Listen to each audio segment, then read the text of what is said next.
Apoio Cultural Millennium, Centro de Línguas das Faculdades Trilógicas. Instituto de Ciência e Tecnologia Kepp e Pacheco, mantenedor das Faculdades Trilógicas Kepp e Pacheco e Nossa Senhora de Todos os Povos. Livraria Próton. Olá, telespectadores do nosso programa Stop a Destruição do Mundo.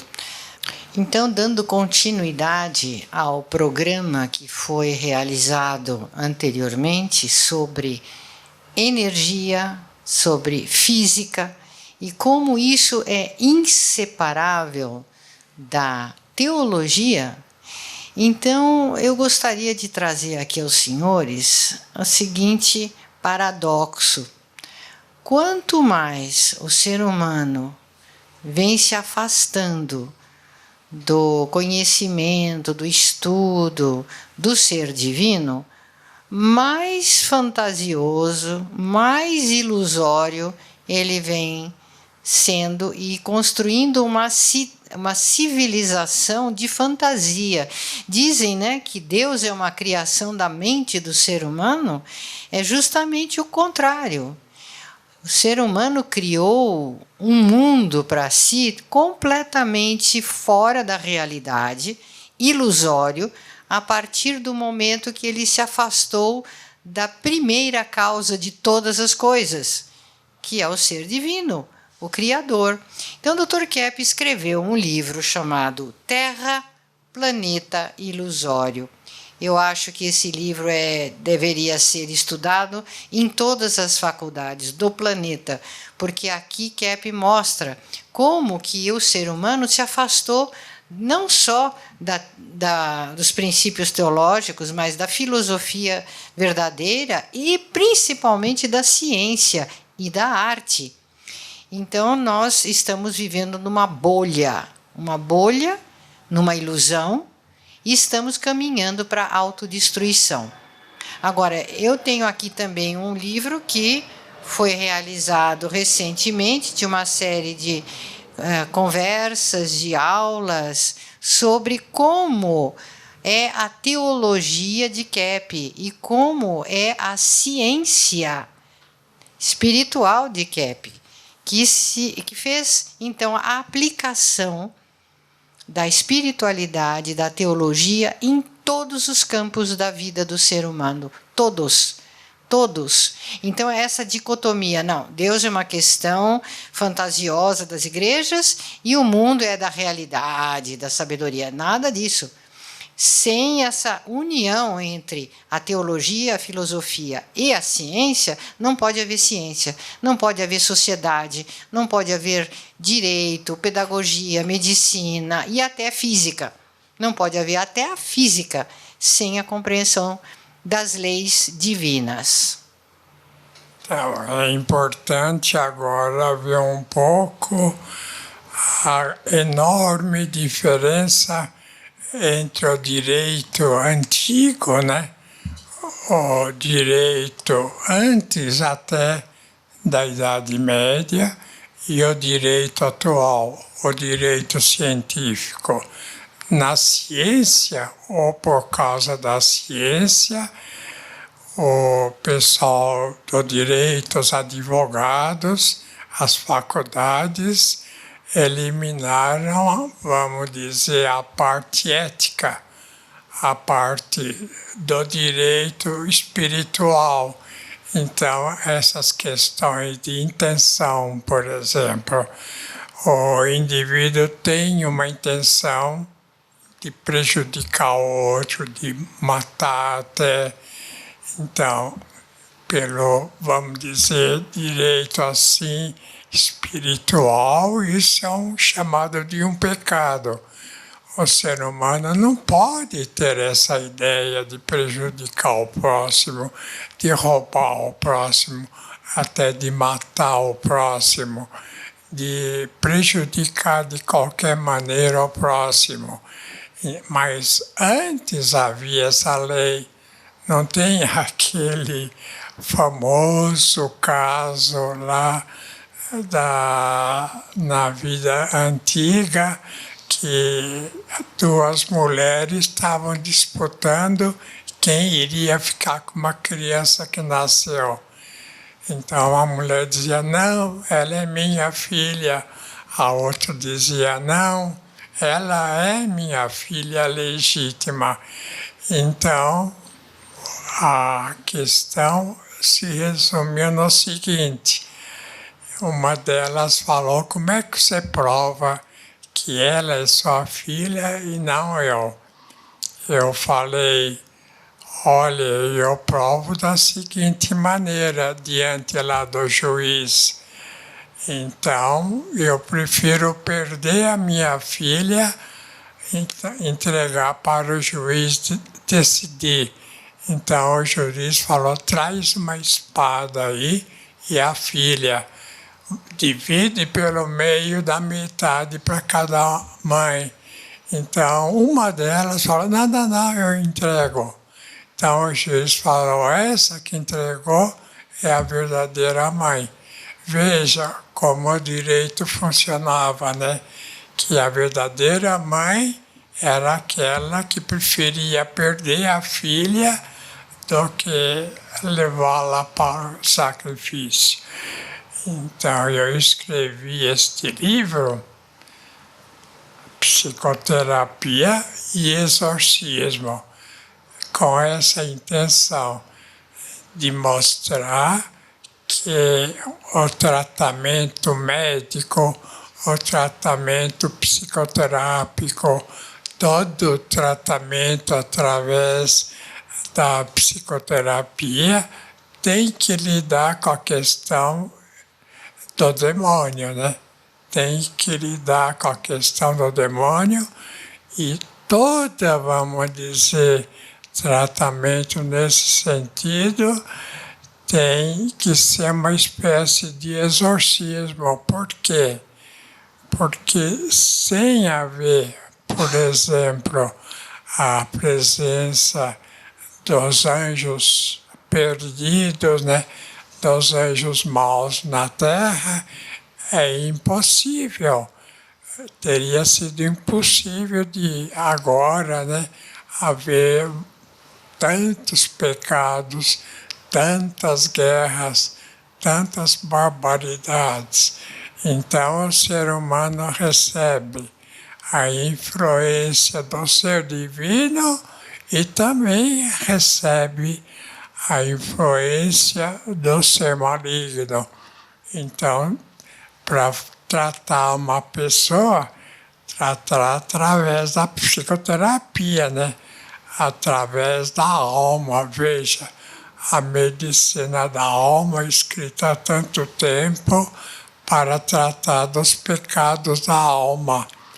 Porque a alma, o problema da alma é que ela pode receber as más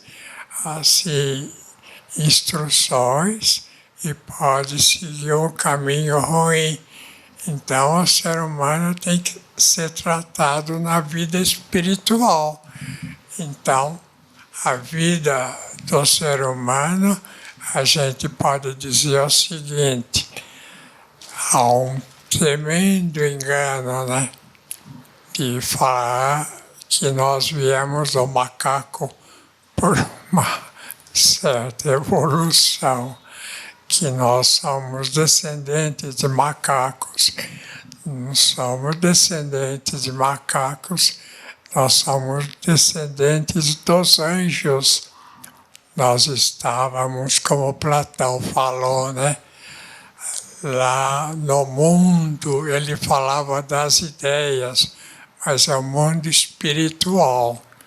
Nós estávamos no mundo espiritual e, de repente, esse mundo espiritual, a gente escolheu o espiritual maligno. Então, isso é que mostra a questão da necessidade do exorcismo, porque quando o terapeuta, né, faz assim psicoterapia numa pessoa, a pessoa toma atitudes demoníacas. Ela ataca, ela cospe, ela aponta a pé, ele grita. A pessoa passa a ter um aperto muito grande, porque geralmente é na adolescência que o demônio pega mais os jovens. Não é tanto na infância, mas na infância já começa. Mas é na adolescência que ele exerce mais influência. Depois, com o tempo, se os jovens assim aceitarem ou se assim, praticamente orientação religiosa, então veja, gente, a orientação religiosa precisa ser dada desde que a pessoa é criança. Se a pessoa não recebe orientação religiosa quanto criança, como é que ele pode ter ideia da vida espiritual? A vida espiritual vem praticamente de vamos dizer, de um discurso, de uma atitude assim dos pais, de uma atitude da sociedade, de fornecer para a criança essas questões do espírito, né? Ou então também, e principalmente, a questão dos diabos. Se a criança não estiver, vamos dizer, conscientizada do diabo, como é que ela vai deixar de ter assim na mente, né, uma inspiração diabólica? Como é que ela vai explicar? Então ela pode dizer, eu tive maus pensamentos. Então você aceitou os maus pensamentos porque o diabo te enganou. Assim. Então tudo que é de mal que a pessoa assim faz é por causa praticamente inicialmente do diabo. Aí daí esse livro, Psicoterapia e Exorcismo. Ninguém lida com os males que tem se não admitir que lá no fundo, lá na essência, é o diabo que está dando más inspirações. Quer falar, Selma? Então, eu gostaria de dar um exemplo que me veio à mente quando o senhor estava explicando essa questão, principalmente com adolescentes, né? Como eles são suscetíveis às energias demoníacas e como eles não percebem essas ideias que vêm por telepatia e que são muito assim de agressividade, de automutilação, e que pode levá-los a mesmo suicídio e morte. Então me veio o exemplo de uma adolescente que eu atendia, e ela tinha uma época que ela contava que ela se correspondia com um ser espiritual.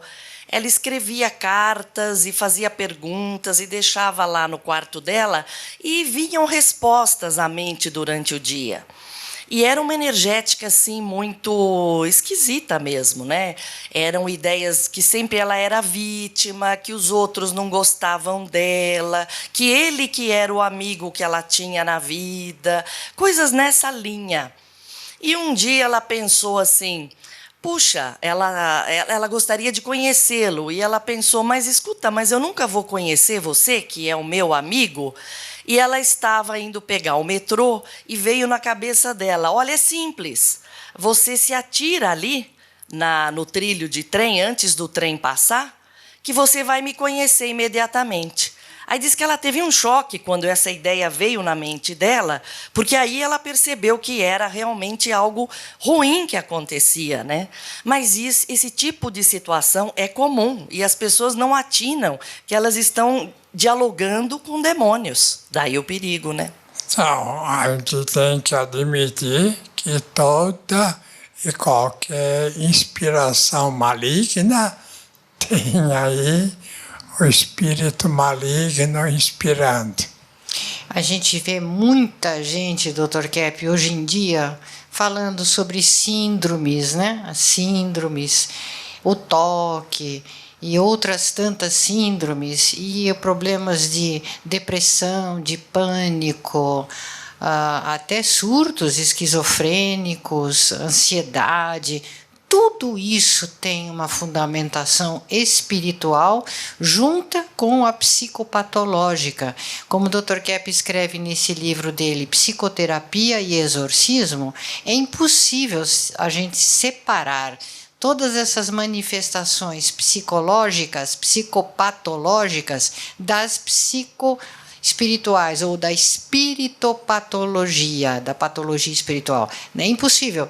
Então, como o Dr. Kepp explicou no programa anterior, a tendência depressiva, gravitacional para baixo, ou então uma tendência muito para cima, agressiva e uma mania, né? Os estados de mania, tudo isso é um desequilíbrio, inclusive energético, neuroquímico, produzido muito em grande parte por essa interação com essas energias espirituais demoníacas. Então, existem demônios de depressão, existem demônios de ateísmo, existem demônios de negação de fé, de esperança. Existem os demônios que pegam as pessoas através do sensorialismo. Hoje em dia a juventude toda está em drogas, em bebida. A bebida corre à solta, né?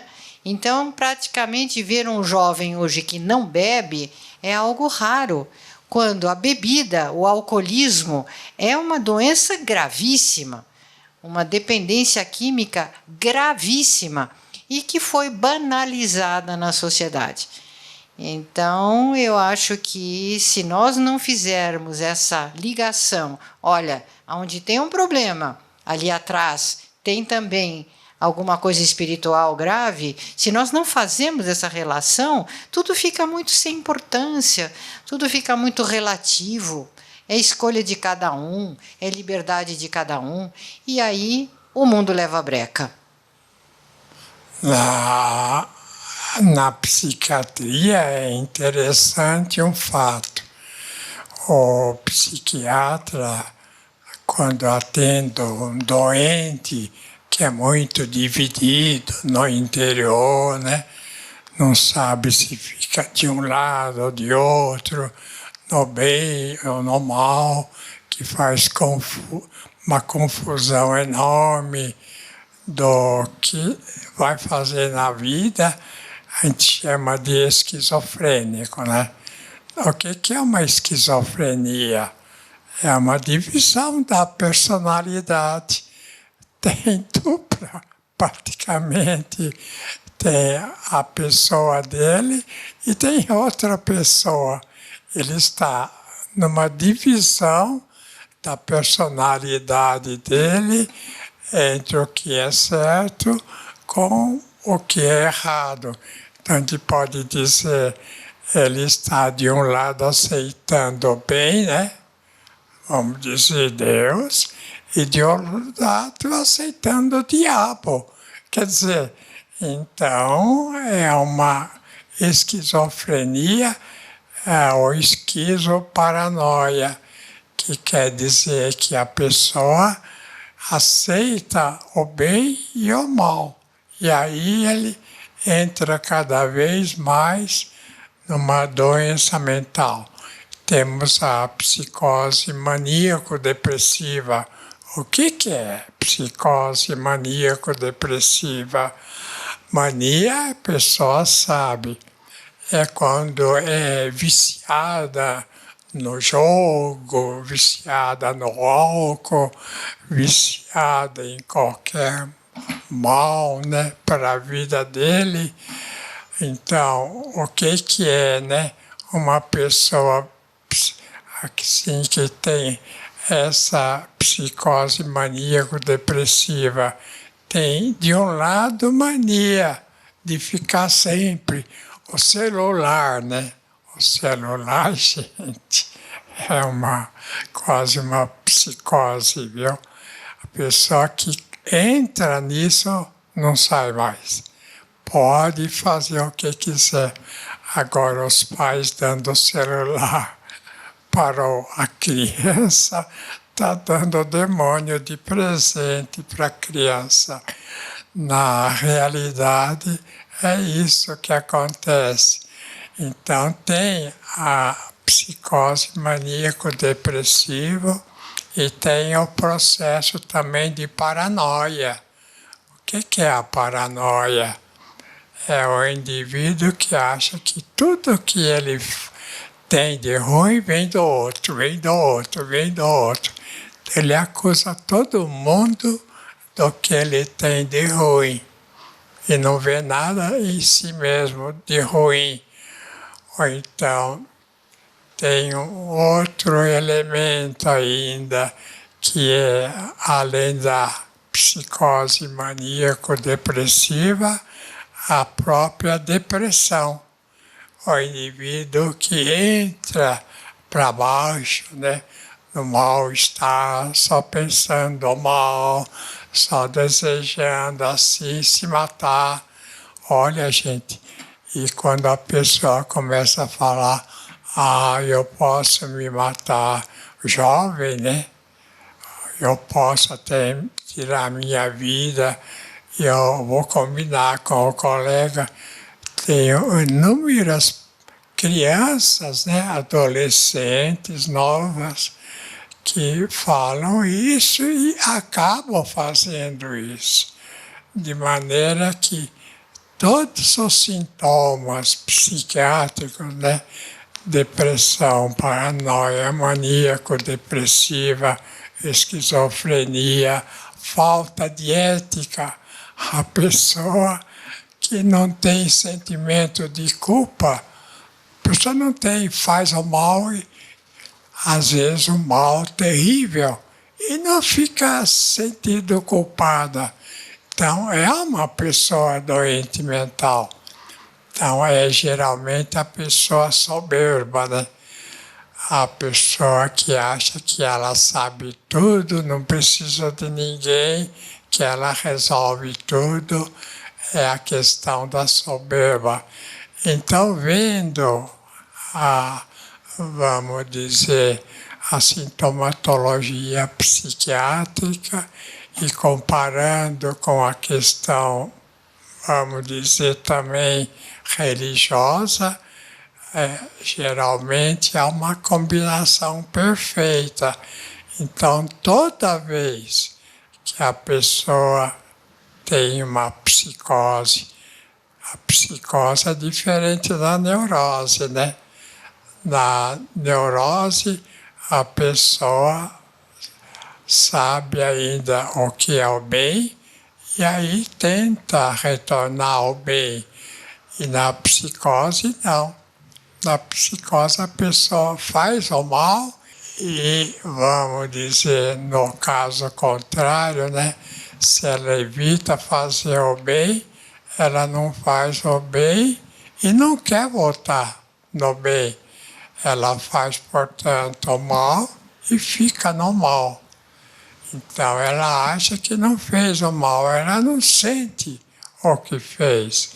Se a pessoa faz o que é ruim e não aceita ver que é ruim, é uma pessoa doente. Então, a questão do bem e do mal é totalmente ligada à questão psicológica. Se a pessoa não tem ideia do bem e do mal, né? Do mal que não pode fazer e do bem que tem que fazer, se ela não tem isso na cabeça dela todo dia, toda hora, todos os anos, ela já está a caminho de uma doença mental grave. Então é bom verificar isso, que é bom ter sentimento de culpa, é bom ter humildade, que a pessoa arrogante não tem humildade e não se arrepende de nada do que faz. Então, isso é o mal. Então, veja que há muitas maneiras de viver no mal, e sem a pessoa perceber o mal que ela faz. Deixa para lá. Não deixa para lá, não. Se deixa para lá, ela cria um problema grave na mente que pode se transformar numa doença mental grave. Então, voltamos na próxima semana. Tchau. Até a próxima.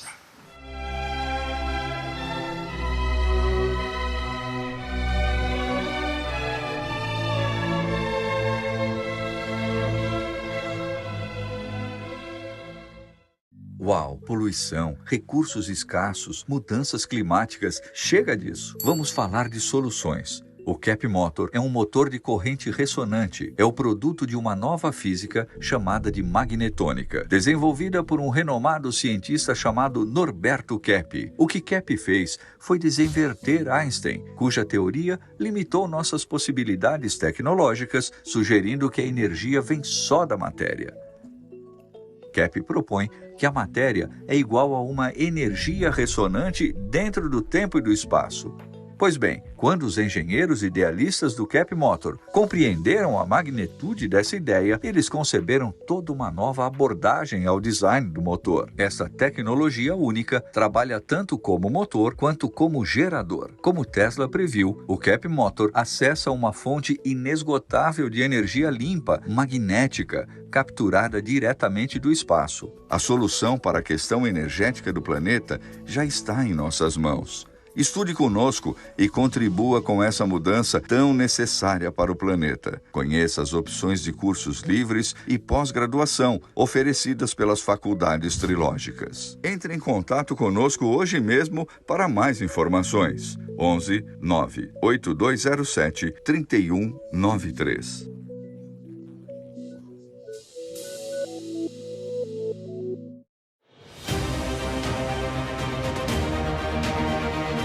O que é a Millennium? Doutora Cláudia Benhart Pacheco, diretora das faculdades trilógicas, fala sobre a Escola de Línguas Millennium. Sabe que a escola de vocês, a escola de línguas que aplica o método psicolinguístico trilógico de Keppe, vocês estudam tudo dessa ciência, vocês usam em todas as aulas. Isso é uma universidade livre. Tem um aluno que acabou de falar, né? Eu vim aqui estudar inglês e eu estou numa universidade para a vida. Eu estou aprendendo a viver, eu estou aprendendo o que é a vida. Então, eu acho isso o que vocês já fizeram com dezenas de milhares de alunos que vocês atenderam e ensinaram. A grande mudança que já está se operando no interior das pessoas. Vocês estão preparando o mundo para esta era dourada, esperada, a era de paz tão esperada. Vocês estão preparando uma porção de gente para isso já. Millennium, Centro de Línguas das Faculdades Trilógicas. Aprenda sobre a vida em 8 idiomas, aulas online e presenciais com professores internacionais, matrículas abertas o ano todo.